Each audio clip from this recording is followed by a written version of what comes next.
தளபதியோட பிறந்த நாள் அதுவுமா தளபதி ஒரு முக்கியமான முடிவு எடுத்திருக்காராம். சோ தளபதி இப்ப எடுத்திருக்க இந்த ஒரு முடிவு கண்டிப்பா அரசியல் கட்சிகளுக்கு பயத்தை கொடுக்கும். சரி, அப்படி தளபதி என்னதான் முடிவு எடுத்திருக்காரு அப்படிங்கறத பத்தி இந்த வீடியோல டீடைலா பார்க்கலாம். தளபதி அரசியல் கட்சி ஆரம்பிச்சு கிட்டத்தட்ட 5 மாசங்கள் ஆயிடுச்சு. இந்த 5 மாசத்துக்கு இடையில லோக்சபா தேர்தல் நடந்ததுனால தளபதியோட அரசியல் செயல்பாடுகள் கொஞ்சம் ஸ்லோவா இருந்துச்சு அப்படின்னு தான் சொல்லணும். பட் இப்போ தமிழக வெற்றி கழகத்தோட செயல்பாடுகள் சூடு பிடிக்க ஆரம்பிச்சிருக்கு. தளபதி அரசியல் ரீதியா ஏகப்பட்ட வேலைகளை செஞ்சுக்கிட்டு இருக்காரு. முக்கியமா தமிழக வெற்றி கழகத்தோட மாநாடு எப்ப நடக்க போகுது அப்படிங்கிற ஒரு கேள்வி எல்லார் மத்தியிலுமே இருக்கு.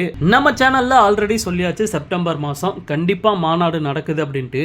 இப்படிப்பட்ட நிலைமையில இன்னொரு முக்கியமான முடிவை தளபதி எடுத்திருக்காராம். சோ அது என்ன அப்படின்னு பார்த்தோம்னா, பெண்களுக்காகவே ஒரு தனி மாநாட்டை தளபதி நடத்துறதுக்கு பிளான் பண்ணியிருக்காராம். கிட்டத்தட்ட 10 லட்சம் பெண்களை அந்த மாநாட்டில் கலந்துக்க வைக்க தளபதி முடிவு பண்ணியிருக்காரு. இப்படி ஒரு மாநாடு தமிழ்நாட்டில் மட்டும் இல்ல, இந்தியாவிலே நடந்ததா வரலாறு கிடையாது. சோ தளபதி இந்த ஒரு பிளானை மட்டும் எக்ஸிக்யூட் பண்ணிட்டாரு அப்படின்னா கண்டிப்பா தளபதி ஃபர்ஸ்ட் எலெக்ஷன்லயே முதலமைச்சர் ஆவறத யாராலையுமே தடுக்க முடியாது. சோ இந்த ஒரு பிளான் மட்டும் இல்ல, இந்த மாதிரி ஏகப்பட்ட பிளானை தளபதி வச்சிருக்காராம். வரலாறு காணாத ஒரு அரசியல் பரபரப்பு இனிமேல் தமிழ்நாட்டில் நிலவும் அப்படின்னு தான் சொல்லணும். தளபதி முக்கியமா இந்த திராவிட கட்சிகளுக்கு எதிராக தான் போராட போறாரு. சோ தளபதி செய்யற ஒவ்வொரு வேலையுமே திராவிட கட்சிகளுக்கு பயத்தை கொடுக்கும். கண்டிப்பா 2026ல ஒரு மிகப்பெரிய மாற்றம் அரசியல்ல வரும் அப்படிங்கறதுல சந்தேகம் இல்ல.